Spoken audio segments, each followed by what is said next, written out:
Donc, vous êtes les bienvenus ici au 32 rue Alexandre Dumont, dans le cadre donc, de la rencontre qu'ont initié les jeunes du Parti socialiste et de l'APR.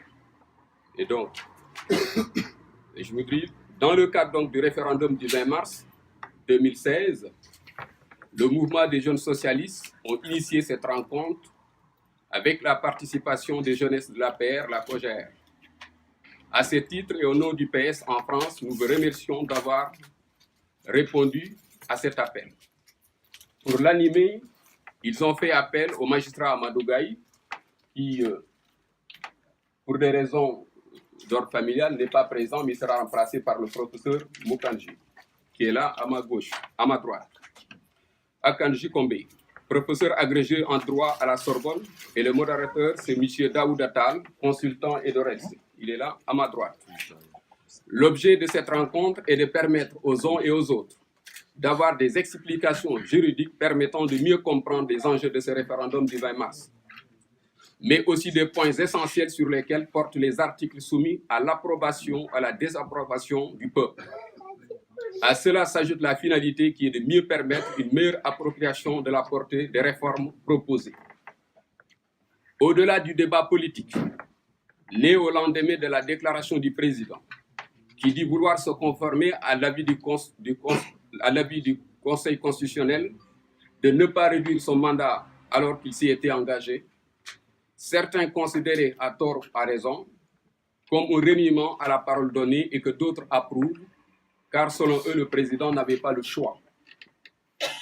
Nous pensons que c'est le peuple sénégalais qui est interpellé et que c'est lui seul qui a rendez-vous avec l'histoire.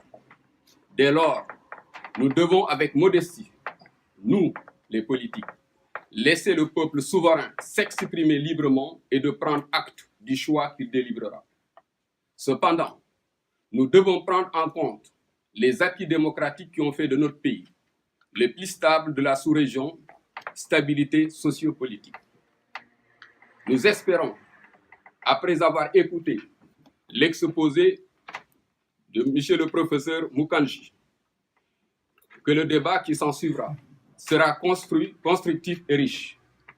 Et à cet effet, nous invitons tous les acteurs présents, peu importe leur position, d'exprimer leur opinion, leur jugement, leur analyse avec courtoisie et élégance, pour qu'à la fin, chacun de nous puisse être édifié, pour pouvoir prendre en toute sincérité, avec lucidité, mais surtout en toute liberté, la position qui sera la sienne pour que le 20 mars, la démocratie triomphe. Je vous remercie de votre attention. Abdoulaye Sène, secrétaire général du Parti socialiste en France.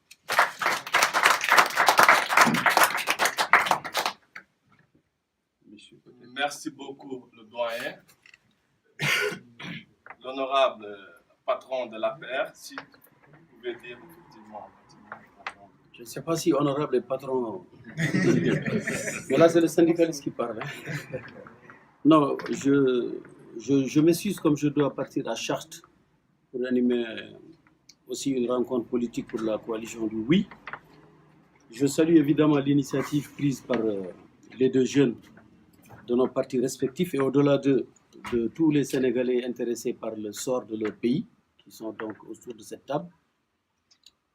Et ça ne pouvait pas mieux tomber parce que ce qui se fait le 20, c'est pour les jeunes, parce que c'est pour l'avenir du Sénégal, c'est pour une démocratie forte à l'image de ce que nous vivons en France. Parce que 2 fois 5 ans, ou aux États-Unis 2 fois 4 ans, je pense que ça contribue sincèrement au développement du pays. Parce que le président élu maintenant il sera réélu sur un bilan, ou il sera viré sur un bilan. Nous en avons vu des exemples concrets ici, je le disais tout à l'heure à Abdoulaye Sène.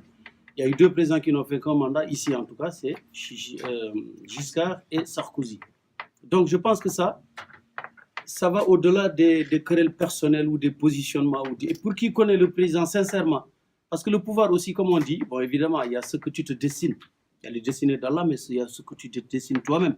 Mais je ne dirais pas cauchemar, parce que je pense que le pouvoir est un cauchemar. Dans ces cauchemars les plus fous, je n'aurais jamais pu penser qu'il serait président de la République. Et aussi dans sa réalité, il sait qu'il ne le sera plus un jour, comme d'autres ne l'ont jamais été. Donc, Ils voulaient faire 5 ans. La Constitution dit tu ne feras que 7 ans. Mais ce n'est pas l'enjeu du référendum. L'enjeu du référendum, c'est de faire du Sénégal un pays, entre guillemets, normal. Pour taquiner un peu le socialiste, pas président normal, mais un pays normal. Un pays où les gens ont accès, où le peuple, c'est lui qui fait le pouvoir, c'est lui qui défait le pouvoir. Donc moi, je pense que... Et puis c'est un débat. Moi, j'en suis convaincu. Mon ami en face, Ben, ne l'est pas. C'est ça aussi la démocratie. C'est ça aussi l'échange. Sans pour autant qu'on ait des rivalités personnelles.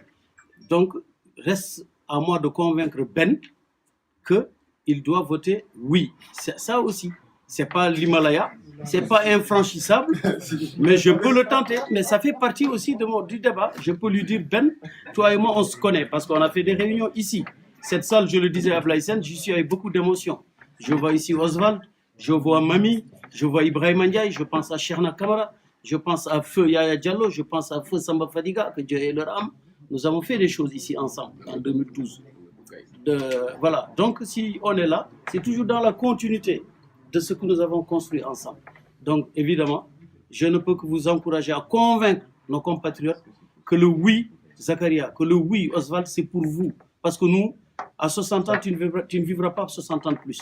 Notre vie et notre passé est derrière nous. C'est un euphémisme de dire notre passé est derrière nous. Mais notre vie est derrière nous. Donc, ce que nous faisons aujourd'hui, c'est pour vous, les enfants de vos enfants et vos petits-enfants. C'est pour ça que nous sommes motivés. Pas pour autre chose. Il n'y a pas autre chose. Donc, soyez fiers de ce que vous avez entrepris ici. Soyez fiers du Sénégal aussi. Le professeur Atandi, je pense qu'il est centrafricain d'origine. Il sait ce qu'un pays sans constitution représente comme danger, comme instabilité, comme insécurité pour les populations. Et croyez-moi, ces pays dans lesquels nous avons, entre guillemets, la chance de vivre, c'est un qui conserve, ce n'est pas une chance, mais c'est des débats aussi, sont fondés sur des démocraties et des constitutions solides, intangibles, vous ferez plaisir à Mohamed Ly. Donc voilà, je vous salue, je vous encourage.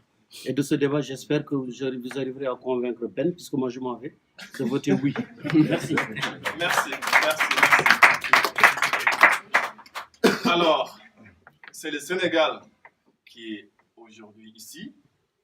Et pour effectivement intégrer la présence des professeurs, je vais dire l'Afrique, je voulais juste préciser quelques personnalités morales qui ont répondu positivement à l'invitation, à savoir les partis politiques, également aussi les associations estudiantines. Je commencerai par les associations puisqu'il y a M. Bokar Diallo de la FESEF. Merci pour votre présence. Il y a également aussi la société civile. Je veux nommer par exemple le président Mohamed Ly de IPOD. Je crois qu'il n'est plus à présenter. Merci aussi. Les partis politiques, nous avons le doyen Mamadou Dem de Kissal Sénégal. Nous avons aussi la présence de notre ami du Réumi, François Mendy, qui est le responsable des jeunes.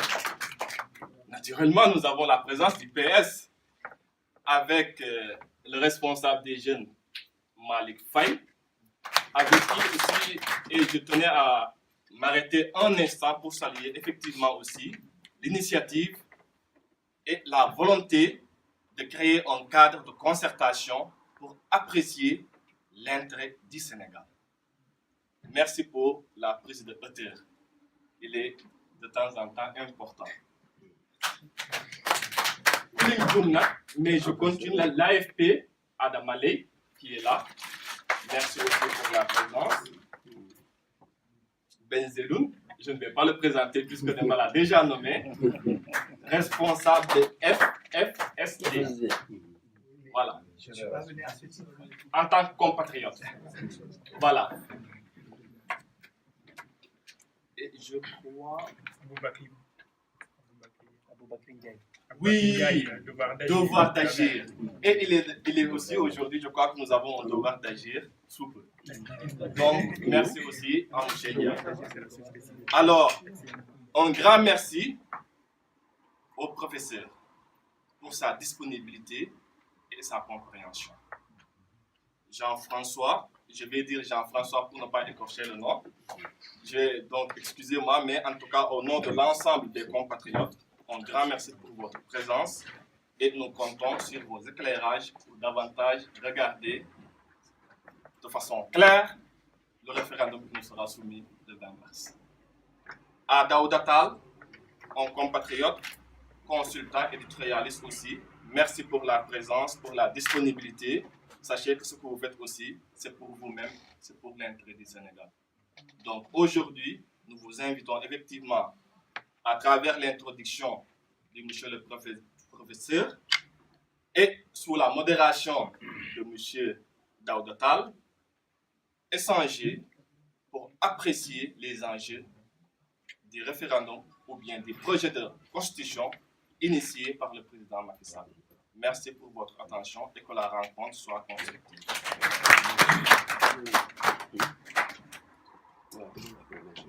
Donc, bonjour à tout le monde. Moi, je suis très honoré de modérer très modestement cette rencontre et dont le but a été rappelé. Bon, bien entendu, je salue les responsables politiques qui sont là et tout le monde, ainsi que tous nos concitoyens, bien entendu. Donc, l'explication, si je reprends ce qu'a dit M. Sen tout à l'heure, ça va nous permettre d'avoir des explications juridiques, de mieux s'approprier les réformes. Parce que bon, proposer des réformes, c'est une chose de la part d'un exécutif, en l'occurrence le président de la République, mais permettre aux populations, en tout cas à nous qui sommes ici, de se l'approprier, c'en est une autre. Et donc tout le but de cet exercice aujourd'hui, c'est ça. Et je note aussi qu'il y a une présence quand même très diversifiée de l'espace politique sénégalais. Donc le PS, l'APR, Réumi, etc. La société civile également est présente. Donc je pense que nous avons aujourd'hui, même si on ne fait pas 300, 500 personnes, nous avons quand même le Sénégal en miniature. Et donc il y a de quoi faire une bonne conférence, une bonne prestation, et que le but c'est bien entendu d'entendre tout le monde. Il va y avoir l'exposé de Jean-François Akanji-Kombe. Je pense que je suis pour l'instant le seul qui prononce bien son nom, c'est normal. Donc il va nous faire un exposé là-dessus. Donc bon, on se côtoie sur la chaîne Africa 24 bien entendu assez régulièrement. Et bon, j'ai tout à fait confiance en son honnêteté intellectuelle. Sans plus tarder, on va rentrer dans le vif du sujet. Moi, mon rôle, ce sera de quelque part modérer, bon, avec tout ce que cela comporte, aussi pour reformuler la parole, etc. Je vais juste vous demander, comme ça a été dit tout à l'heure, de réagir tout simplement avec courtoisie et élégance, comme ça a été dit, pour reprendre les mots de M. Zen, mais ça, il n'y a aucun doute là-dessus. Et je pense que le Sénégal, aujourd'hui, a largement fait la preuve de sa vitalité démocratique en Afrique et dans le monde, c'est le cas de le dire. Et le référendum qui est annoncé sur la base des réformes qui sont proposées, je pense qu'il ira dans le sens de renforcer cela. Voilà, je peux juste vous garantir que j'interviendrai aujourd'hui, en tout cas en toute neutralité. L'objectif, c'est d'être objectif et d'expliquer techniquement, juridiquement et peut-être même politiquement, parce que il y a un lien politique entre le juridique et le politique. Parce que bon, même si le professeur est là, je vais quand même dire que la Constitution est très importante pour qu'elle soit laissée aux seuls juristes. Donc je pense que tout le monde aura la possibilité de s'exprimer. Donc on va essayer d'être dynamique dans ce qu'on va faire là. Alors moi je vais te laisser la parole, Jean-François, de nous faire une petite introduction. Ensuite je reviendrai sur un certain nombre de questions, de sorte à ce que ce soit dynamique. Merci beaucoup, Daouda. Mon introduction sera très brève et sur deux points en particulier. La première chose, c'est que je ne peux pas intervenir ici sans remercier de la manière la plus chaleureuse les personnes qui m'ont invité, les organisations qui m'ont invité. Je ressens cette invitation comme un honneur. Je suis très honoré de pouvoir le faire parce que le débat que vous avez est un débat qui est important, dont j'ai mesuré également sur place en étant à Dakar il y a quelques semaines, dont j'ai mesuré la vigueur et l'importance pour l'avenir du Sénégal. J'ai mesuré également que les questions que les Sénégalais se posaient étaient d'un certain nombre de questions que je considère comme étant des questions d'intérêt continental, parce que sur notre continent, il y a un certain nombre d'enjeux constitutionnels qui se déclinent partout, en s'adaptant aux contextes locaux, bien sûr, en s'adaptant parfois à des intentions qui sont assez peu démocratiques, souvent. Et donc, ces questions-là, je suis très heureux de pouvoir les aborder avec vous ici. Et puis, le deuxième point, comme Daouda, nous avons cette complicité depuis quelque temps, une manière de se piquer de temps en temps. Je suis d'accord avec lui pour une fois que la Constitution est une chose trop sérieuse pour être laissée seulement aux juristes. Et ça coïncide d'ailleurs très heureusement avec la définition que je donne habituellement de la Constitution, à savoir l'expression du génie d'un peuple, et par voie de conséquence, ce n'est pas l'expression du génie d'un juriste. Ce qui veut dire que, par définition à mes yeux, une bonne constitution est une constitution qui peut être explicitée par chaque citoyen comme appartenant à son propre patrimoine. Voilà, maintenant ceci étant dit, je suis en attente des questions que tu voudras bien évoquer et j'y répondrai très bien, le plus brièvement possible, en essayant simplement d'éclairer le débat, puisqu'il a été rappelé tout à l'heure, compte tenu de ma position et compte tenu de la commande qui m'a été faite, je ne suis pas ici pour prendre position dans le débat, ce n'est pas l'objet, mais éventuellement poser un éclairage de juriste, conscient également du fait que le droit n'est que l'expression d'enjeux politiques et d'une volonté politique fondamentale. On n'oubliera pas cet arrière-plan-là, mais j'essaierai d'apporter des réponses les plus techniques possibles et éventuellement de signaler certains enjeux politiques sans les trancher.